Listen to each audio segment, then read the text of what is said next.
Welcome to Real Estate Coaching Radio, starring award-winning real estate coaches and #1 international best-selling authors, Tim and Julie Harris. This is the #1 daily radio show for realtors looking for a no BS, authentic, real-time coaching experience. What's really working in today's market, how to generate more leads, make more money, and have more time for what you love in your life. And now your hosts, Tim and Julie Harris. 3, 2, 1, welcome back. So we have a question for you today, dear podcast listeners, is can you succeed without buying leads? And what we're going to be doing is really drilling down on the facts about lead generation and really what you might want to consider or reconsider when it comes to your lead generation plan. But before we do, I want to remind all of you that you can get the notes from today's podcast at harrisrealestatedaily.com. You've got to subscribe. It costs you nothing. It takes probably about 15 seconds to do it. So if you're not a subscriber to harrisrealestatedaily.com, you definitely want to do that to get today's notes. Today's notes are more in-depth than the normal notes. We're getting a lot of facts and we're giving a lot of statistics. And this would be very powerful information for you to have the notes, for you to learn from the notes, but also for you to share with other people. So if you're a team leader or you're a broker or you're an office manager, or frankly, even if you're just creating content for in the real estate industry, and dare I say, just the general entrepreneurial industry, this information is really going to be powerful. We spent a lot of time researching all of this. And I know it's going to be very powerful for you to have these notes. So definitely go to harrisrealestatedaily.com and subscribe. Now remember, when you put your email address, that's all you need to do, into the box on the main page for Harris Real Estate Daily.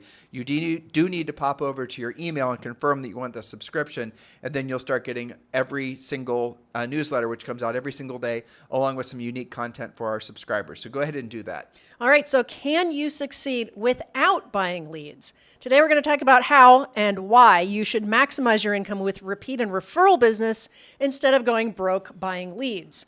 Most of you know, and if you don't, you will by the end of today's podcast, that in real estate, relationships matter more than any marketing campaign ever will. Studies show that 82% of real estate transactions come from referrals, repeat clients, or trusted recommendations. That's a stat that came from National Association of Realtors. Despite agents collectively spending, depending on the year, between $4.2 billion and $16.2 billion annually, good grief, on advertising and branding, that came from AdAge, referral-based transactions generate 4 times more revenue than advertising and marketing combined, in spite of spending billions and billions, literally.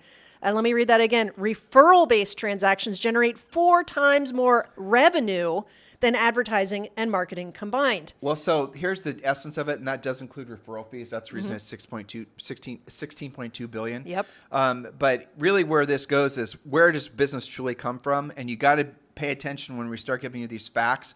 What really generated Julie and I to write this podcast was probably about 3 weeks ago.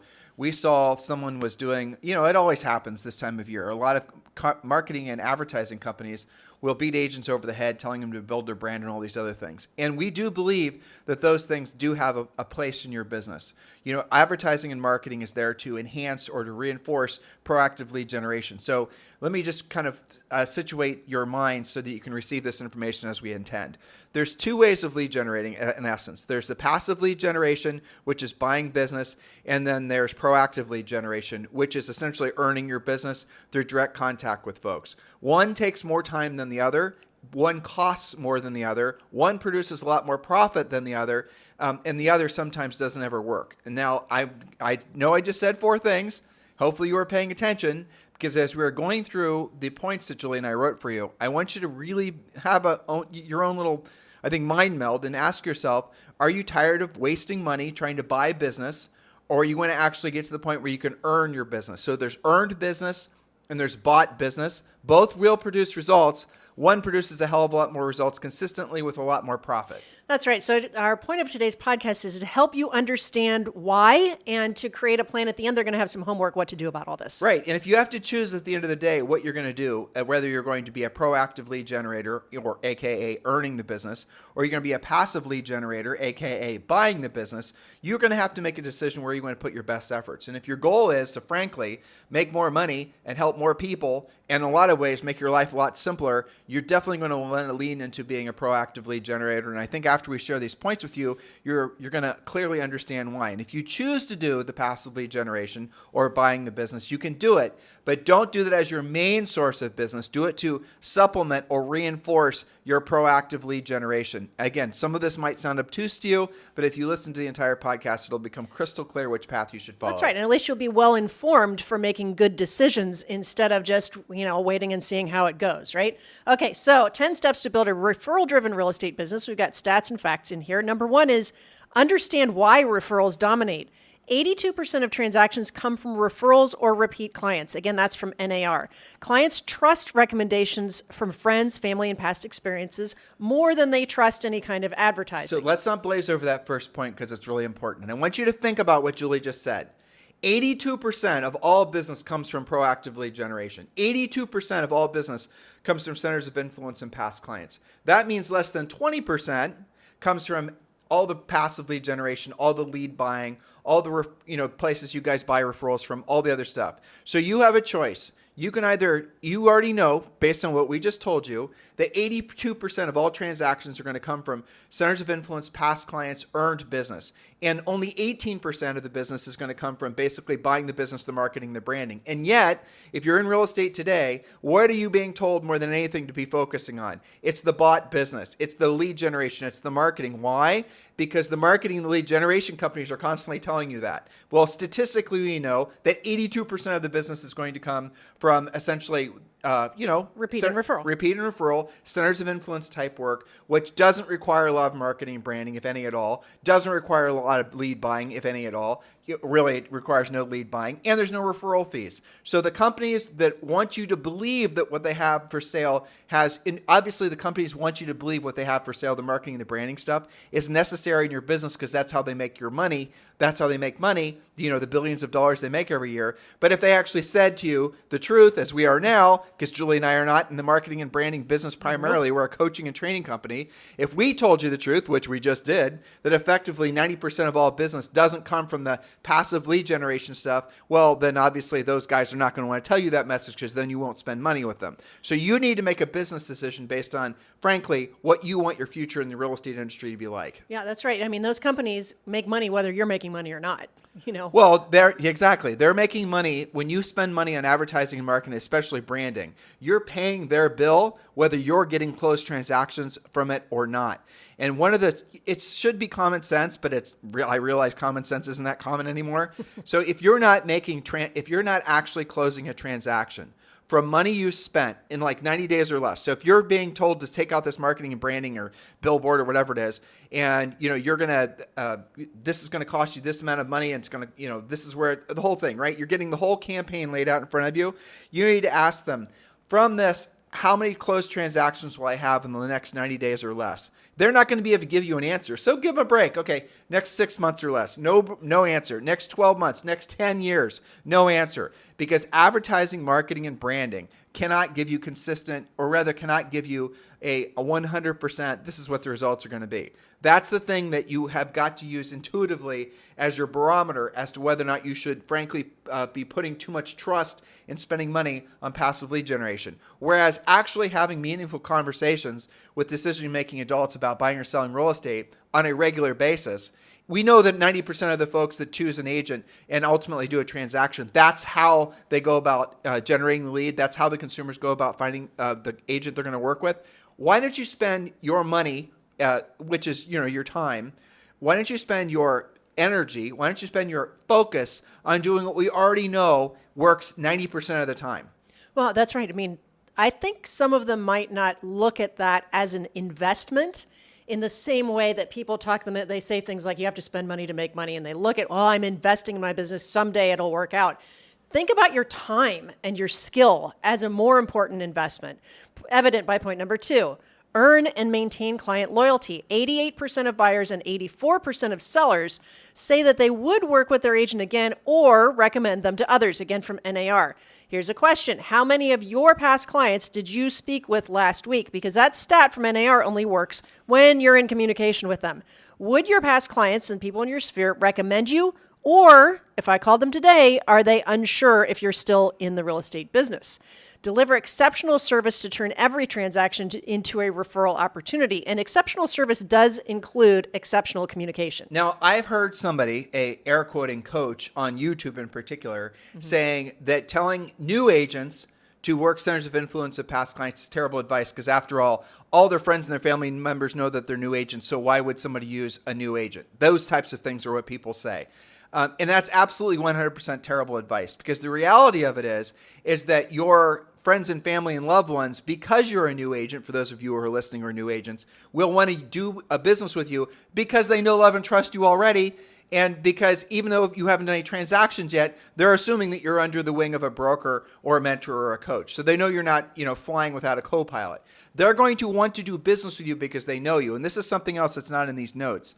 Most consumers work with the first agent that they meet with, as in person. So I'm going to say that again. Most consumers work with the first agent that they meet.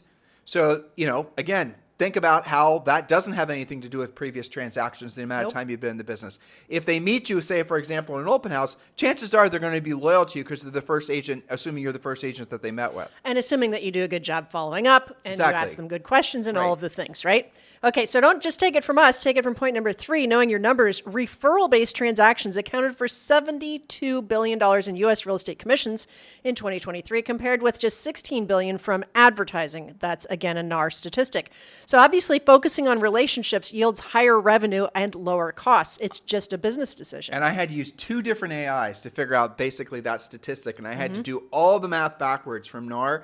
But that's such an important statistic. Again, this is something the marketing and branding and advertising companies won't ever tell you. Ever. So $72 billion in real estate commissions came from things other than marketing and advertising and branding, right? I just want you to think about that. Compared to $16 billion that did 72 versus 16. But here, and I think I got into this in these notes, Julie, but if you actually, so assuming most of that centers of influence in past client business, the $72.3 billion in real estate commissions, assuming that most, if not all of it, did not have a referral fee attached to it. Right. So just think about how much more profitable that is compared to $15.9 billion that came from advertising. And advertising is also, for the sake of this presentation, is also going to be, paying referral fees and whatnot. Sure. So you're looking at an enormous difference in essentially the net income of agents that are earning their business opposed to trying to buy their business. Yeah, exactly. As a business decision, that's why we use stats and facts. We call this going facting so that you'll have some things backing up what we're saying. Number 4, you can use social media to stay top of mind. Platforms like Facebook, Instagram, and LinkedIn do help to reinforce your visibility and maintain your relationships with your past clients, but should be viewed as something other than a lead generation source by themselves. It's an enhancement, not a spoke. So you can use social media to share success stories, engage with followers, remind clients of your value, but support your real life conversations and handwritten cards with details you learn from social media. So social media absolutely is powerful for reinforcing your offline work. Exactly. And what a lot of agents are led to believe, and a lot of agents who are struggling right now because they've been believing this and trying to make this, essentially this myth work, is that they can essentially buy all their business and they can fake. Like, for example, if there wasn't so long ago that your reputation is what earned you the business. And nowadays, so you had to earn a reputation. You had to earn it through, being a good member of your community, maybe doing past real estate transactions. You have to earn the trust of other people before they'd want to do business with you. So isn't that the way? I mean, life still works. It does. But the marketing, the branding people want you to believe that you can buy your influence and your reputation. So they've conflated the word influence with reputation. In other words, you don't need to work to build your reputation in this new world of marketing, advertising, and branding. You don't actually have to put in the time and the effort. You can actually just sort of fake it by essentially making yourself appear successful in social and the rest of it. That's the big myth that's being told to agents. And guess what? Consumers have woken up to that. You have woken up to that. You know that's not true. And if you don't believe me, just look at the pure amount, the statistics and the numbers that we're giving you.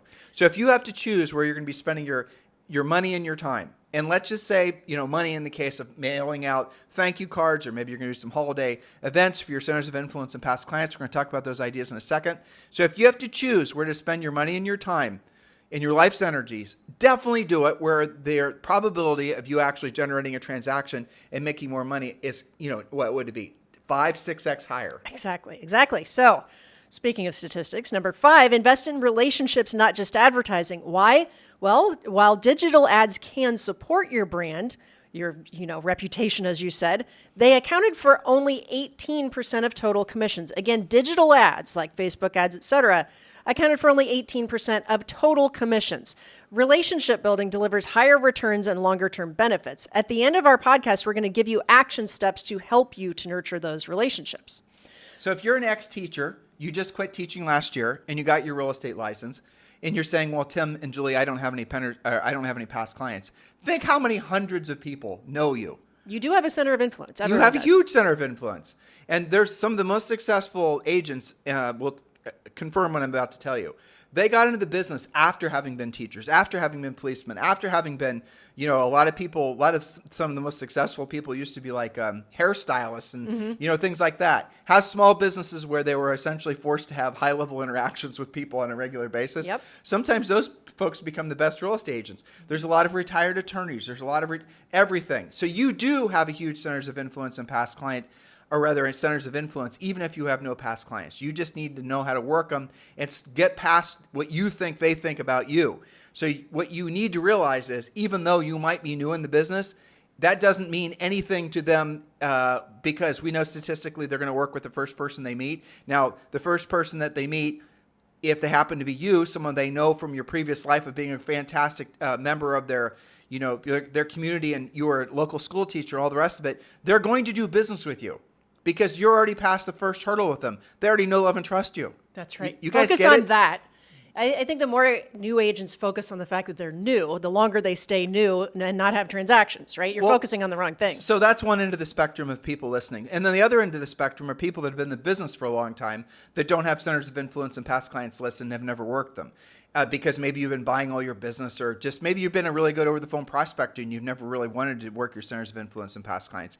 And now you think it's too late. Well, I got great news for you. Your centers of influence and your past clients have not been waiting around keeping tabs of how frequently or infrequently you've been communicating with them. True. So if you start doing the work now as if you'd always been doing it, you'll be shocked how many leads and deals you can get from your past clients. Hundreds in some cases, depending on how many, obviously how many past clients you've done.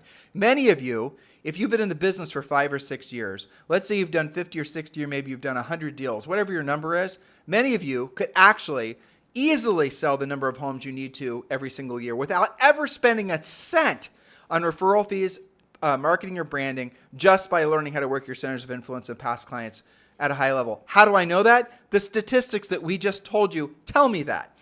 Yeah, that's right. As you were talking, I was really thinking about one of our great coaching clients and brokers in Canada, John Walkinshaw. One of the things that he does, and he gets so much repeat and referral, it's probably like 80% of his business is from that source.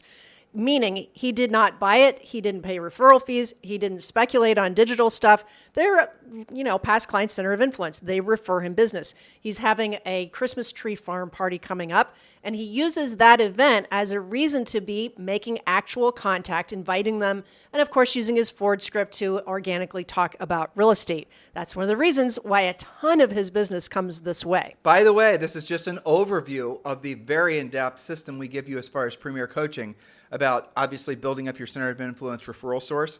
And if you want to get more, obviously you do. You want to definitely join Premier Coaching. And I got great news for you. You can join Premier Coaching right now for free. Just go to premiercoaching.com. Just go to premiercoaching.com. There's a link below in the show description from today. Or you can text the word Premier to 47372. And when you do, you will get immediate access to the first level of all Premier Coaching, including a daily semi-private coaching call with one of our Harris certified coaches. That's right. Coaching is free for the first 30 days. And I'll tell you right now, one of the best aspects of the first level of Premier Coaching that we give you is the Real Estate Treasure Map, which is your fill-in-the-blank business and life plan. What a perfect time of year to be doing that. So definitely join premiercoaching.com. Just go to premiercoaching.com or text the word Premier to 47372. Do that urgently. It's going to give you wings going into next year. All right, point number 6, focus on referral efficiency. Referral clients are more likely to close deals quickly and require less nurturing than cold leads do. That's from an article on Real Trends. But spend time building trust and strengthening your network instead of chasing unqualified leads. Repeat and referral clients have fewer objections like, asking you to chip in and reduce your commission and things like that. They trust you more, and it has less stress than cold leads generated from paid sources who just already don't really trust you in the first place. So remember, repeat and referral clients, if you could choose, of course you're going to go there. Talk about that last bit you said. So everyone knows that when you get a lead from, it doesn't matter what major platform that starts with a Z, and you're trying to essentially, what were they doing? They're running an ad for you as a prospective buyer's agent on somebody else's listing. And the first thing that you have to do is overcome the fact that buyer thinks that you're the listing agent. And I know that they've given you guys lots of scripts and fancy things to say to basically try to get the buyer to not ask that question. But don't you feel a little bit swarmy when you get that lead and that that buyer thinks that you're the listing agent and you have to sort of dance around the fact that you're not? I mean, half the time they lose it right on that conversation. Exactly. And do you guys like doing business that way? Yeah. A little bit of baity and switchy, So you don't have to. And really the idea of buying leads where you're having to then pay 40% of your commission over for that lead, that is not a sustainable business. That person does not have loyalty to you. They have loyalty to the platform that you are then essentially, receiving that lead from. You want to build a long-term business with lots of profit. You're going to have to do the work. And frankly, this is an unbelievably good time of year to be spinning up your jets for the best year ever. So definitely consider joining Premier Coaching. Julie, point number 7, strengthen your online reviews. That's right. So encourage happy clients to leave reviews on Zillow, Google, Realtor.com, etc. And of course, your own website. You can do that. You can also use that in your pre-listing package in a hard copy. But positive reviews do enhance your credibility, your searchability, and reassure potential referrals. So if you only want to do one, and I know there's a fair amount of controversy about this, but do Google Business. And I'll tell you why. Because Google Business does the best job of essentially having the experience of leaving a referral and then someone going and reading the review, and then the overall experience of how the page is laid out. It's done most professionally, and some of the other sites aren't so good. So definitely, if you have to consider one, just have a consumer experience. Try to go to like a web browser you don't normally use. Safari, if you're on Apple, maybe go over and use Chrome or something like that. And then I want you to do a search where, again, it's almost like the first time you've used that browser for your name or your town, like New Albany, Ohio, real estate agent, or New Albany, Ohio, Bob Smith, right? And see what comes up. And then you got to realize that most people are going to go about finding, when they've met you, they're going to go and do some homework on you. And then that's probably all they're going to do is to basically look to see where, essentially what's going on with your Instagram or whatever. So on those socials, you definitely want to have something that's going to be posting some very basic, though consistent. So have all the, contact information, have all the pictures, have everything look the same. And look to see on your socials whether or not there's anything there that's not professional. Go and, scroll down the page on Google and do this on ChatGPT too, because a lot of people are just using AI nowadays to do their own searching and bypassing using traditional, like Google. And see if there's anything that you put online maybe like 10 years ago that is definitely going to run people off.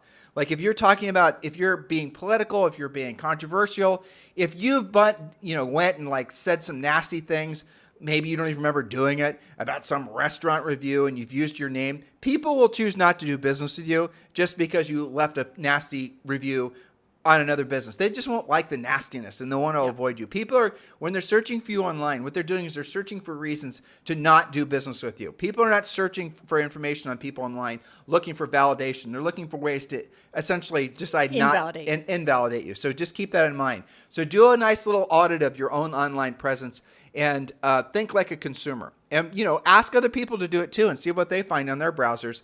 And then definitely build up your social presence on all the normal platforms. Really, you need a Facebook business page. You need Instagram. Instagram and Facebook obviously are the same company. I wouldn't be investing any money in TikTok. TikTok is probably not going to be in the United States for, I would venture a guess. I'd be surprised if it's in the United States 6 months from now because of what's happening with, the new administration and everything.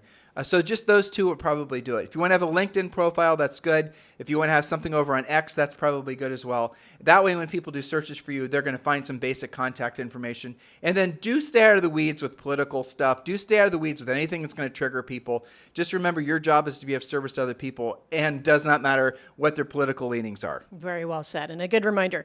All right. Point number 8 is a little bit of homework. Leverage holiday events to connect. Attend as many holiday events, meetups, and social gatherings as you can. Use these opportunities to reconnect with past clients and build new relationships.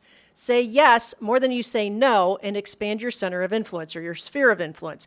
Even if that's just trying something out, even if you're only going to have one friend at some party that you don't really feel like going to, the point is to make more connections, expand your center of influence, and get more organic referrals. Now, Okay. this is point number 9 is commit to a daily database outreach. And a lot of us have gotten out of the habit of, really communicating with people at a high level consistently. And I was listening to something that was done by a technologist. I don't remember what podcast it was.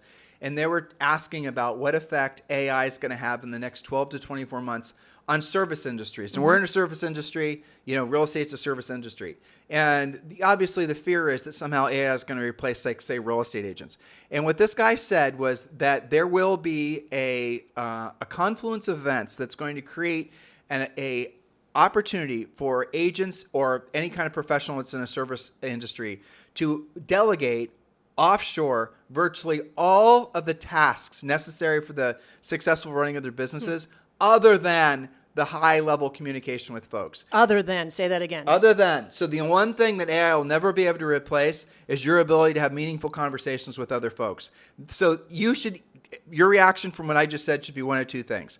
It should be rejoiceful because you're not going to be, you're not going to go the way of the dodo bird. By the way, the dodo bird doesn't exist anymore. So, there's that analogy. So you're not going to be extinct. You're going to have a place in the marketplace. People are still going to want to do business with real estate professionals, any service professionals, and all the other things that you've been doing that you thought were important, that you were told were important, marketing, branding, building your CRM, doing all this, building all your systems. AI is going to be able to do all of it.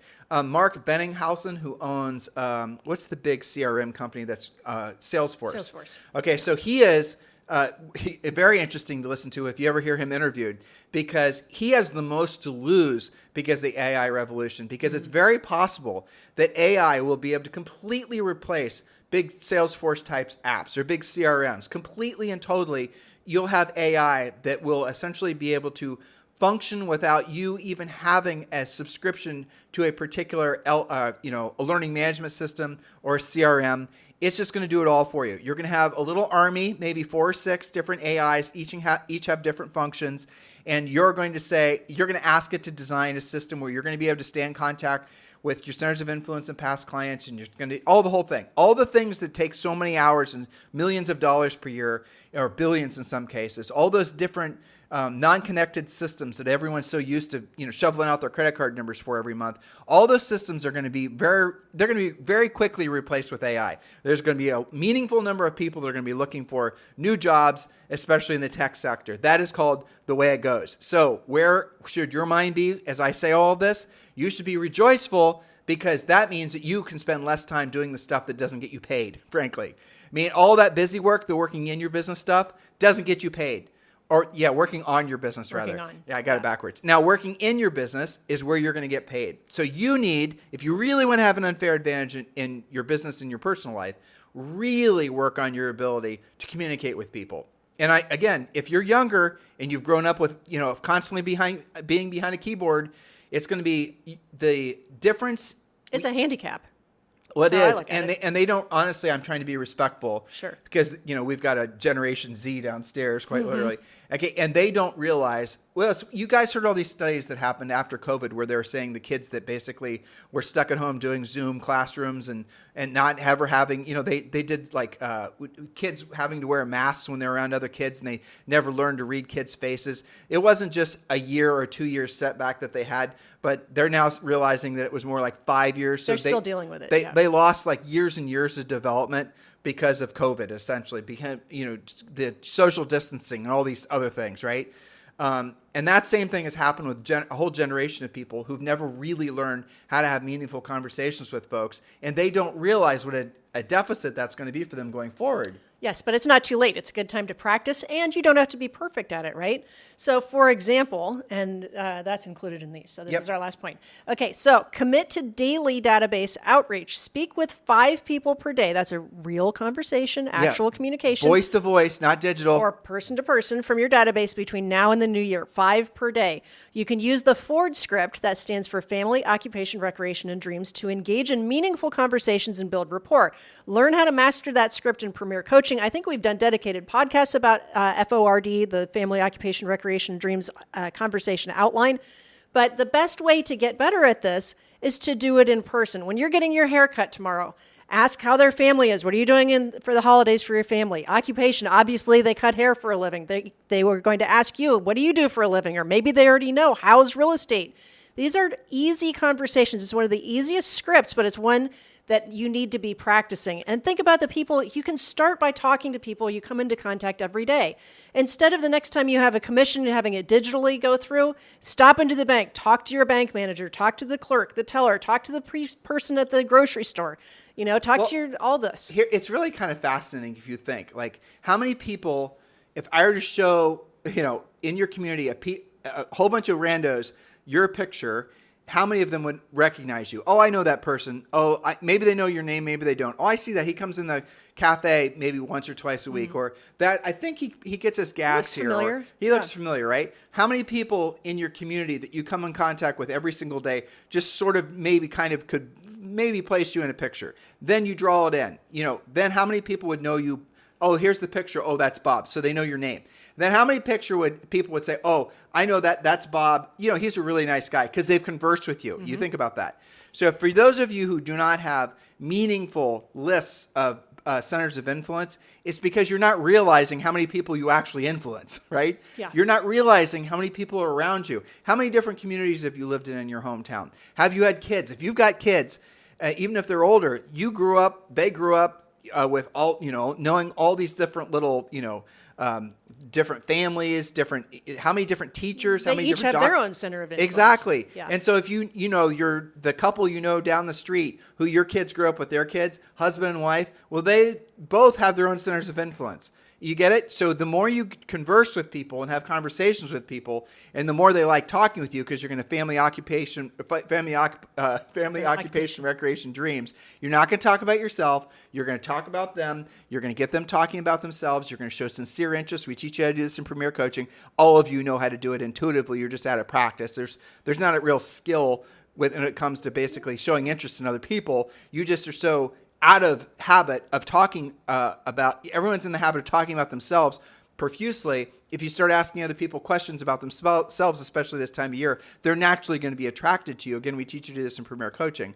But all of those people, in some cases, you have literally hundreds of people. So in Premier Coaching, we've got this memory jogger list. I don't even know how 100 different, 200 different, thing. And you're supposed to go. List. Right. It's this great list, and you're supposed to go through, and it's like A through Z of all. Okay. Well, what about the plumber? Oh, he won't remember my name. It's a center of influence database builder questionnaire. Right. Right. So like who's your babysitter? Who is their babysitter's parents? Who's your carpenter? Great place for agents to start, especially agents that have been in business for a while. Look at your contact list of all those service providers that you refer business from your inspections to. You've got painters, you've got carpenters, you've got a sprinkler guy, you've got a roofer. That's your professional center of influence. Imagine, like, you go to church, you go to synagogue, you go to mosque. All those people know you. They maybe just know you by, because they recognize you, and they maybe don't know your name. Your homework's going to be to go get to know them and make it so they can have remember having a nice conversation with you, those types of things. And we already know that most real estate deals come from those types of relationships, and yet so many of you are just going to flip on your computer, go to your email, and look to see, wait for somebody to try to sell you a lead for 40%. Whereas we just told you that most money and most deals come from doing the work we just told you, and it's fun. And it's no referral fees. So much easier. Yeah. Yeah. I mean, one of the easiest homework things you guys can do as soon as we send you out into the real estate wilds after you listen to this podcast, who were the past 5 or 10 or some of you 50 transactions this year? You keep focusing on transactions. I'm saying go visit the last 10 people that closed with you. Go door knock them and wish them happy holidays. Oh, for sure. Okay? Use your Ford script. Practice that. Maybe bring them a Christmas card. Bring them a pie. Do something. Stop making it so hard on yourself. Yeah, but how about this? Start playing pickleball. Start going to a gym. If you are somebody that's basically super introverted, you just like your favorite person to spend time with is yourself. You're a hermit. You go out in the middle of the night so you don't ever have to meet anybody else, Well, you're going to have some issues just being successful in real estate. So maybe, adjust your schedule accordingly. But for the rest of us, just be yourself. doing the things that you already like to do around other people that have that shared interest, and real estate's naturally going to come up in conversation. We have just given you literally the easiest way to go about creating the most transactions that result in the most net profit, that's proven to work, that's 100% validated statistically to essentially be the most viable source of profitable business. Again, how many of you are listening? How many of you are going to go from what we just presented to you and say, well, I'm going to go work on my branding campaign? Well, you're not working on the 82% of transactions that are actually going to happen. Yeah, and the billions and billions of dollars that aren't going to... So if you still want to do all those things, you got to see what the passive lead generation is to reinforce the proactive lead generation, the earned business. The passive stuff, the bought business, is if you choose to do it, if you caught that, hopefully, it's after you've mastered the art and the science of doing the stuff that we've just described to you today. And hopefully you'll all see that this means that all of you can be very successful in real estate no matter where you are, whether you're a brand new agent or whether you're a seasoned grizzled veteran agent. If you're a seasoned grizzled and veteran agent and you've done a bunch of deals, you've been in the business forever, you're saying, oh, I've heard all this before. They're just telling me what I've heard all before. Yeah, but you're not doing it. Right. Okay? You've heard it before because it works. I know you're not doing it, and you know you're not doing it. Well, what's the number one thing when we did that top influencers in real estate event, and you asked on the panel of seriously successful agents, what would you have done differently? They all say this. They all said this. They all say, I would have nurtured my past clients, my center of influence, my database at a higher level faster. Because it's the easiest business. They didn't say I was going to shovel more money to the brand that starts with Z. Do you want to know what the best business is? It's when somebody that you know from... the bakery or from Orange Theory or from church or whatever, or your past clients. What they do is they do this. This is how it works.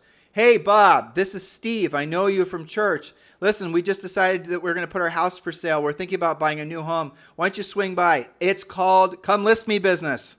Which is the best. There's no referral fees. No. And also, you probably don't have to compete. And also, they're probably not going to hand you a whole bunch of objections. They're going to probably ask you how fast you can get it on the market. You should treat at every opportunity as if you're competing, because you might be. Don't go in there assumptively or lazy. You always want to be treating every opportunity professionally.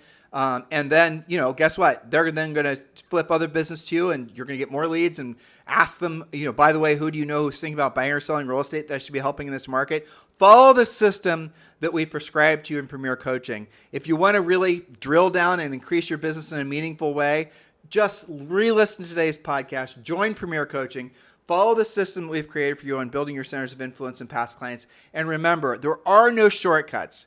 And I realize everybody wants a shortcut. Believe me, everybody, including Julie and I, want a shortcut. I want to have the pill that makes it so I never have to go to the gym again, right? Everybody does. But there aren't any. And anytime you find yourself being attracted to somebody or something that's, leading you to believe that there's a shortcut. Oh, you don't have to do the work like Tim and Julie just prescribed. You need to trust your intuition, because you already know that they're lying to you. You already know. We don't have to tell you. And yet you want to believe what they're saying is true because it seems so much easier. Okay? Yeah. You know what we're telling you is true. So re-listen to today's podcast. Definitely join Premier Coaching if you've not done so. We are going to be doing podcasts all the way up to the week of Thanksgiving.